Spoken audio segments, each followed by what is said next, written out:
বাংলাদেশে প্রথমবারের মতো আন্তর্জাতিক মানসম্পন্ন ন্যাশনাল হালাল ল্যাবরেটরি এবং হেলমেট টেস্টিং ল্যাবরেটরির আনুষ্ঠানিক উদ্বোধন হয়েছে।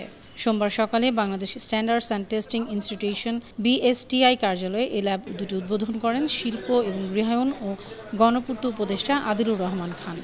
এটা বাণিজ্যিকভাবে আমাদের জন্য অত্যন্ত গুরুত্বপূর্ণ, আর তাই এই কাজ শুরু করার মধ্যে দিয়ে আমরা আন্তর্জাতিক অঙ্গনে আমাদের ব্যবসায়িক যোগাযোগগুলো বাড়াতে পারবো এবং আমাদের পণ্য রপ্তানি করতে পারবো। নতুন এই ল্যাবরেটরিতে হালাল সনদ যাচাইয়ের জন্য রয়েছে আন্তর্জাতিক মানের যন্ত্রপাতি। অন্যদিকে হেলমেট টেস্টিং ল্যাবে পরীক্ষা নিরীক্ষার মাধ্যমে যাচাই করা হবে হেলমেটের মান ও নিরাপত্তা। এছাড়া বিকেলে এ বিষয়ে এক আলোচনা সভার আয়োজন করা হয়। সেখানে বিশেষ বক্তা হিসেবে উপস্থিত ছিলেন শিল্প মন্ত্রণালয়ের সচিব মোহাম্মদ ওবায়দুর রহমান, FBCCIর সেক্রেটারি জেনারেল মোহাম্মদ আলমগীর, বাংলাদেশ নিরাপদ খাদ্য কর্তৃপক্ষের chairman Zakaria. News desk, Banu TV.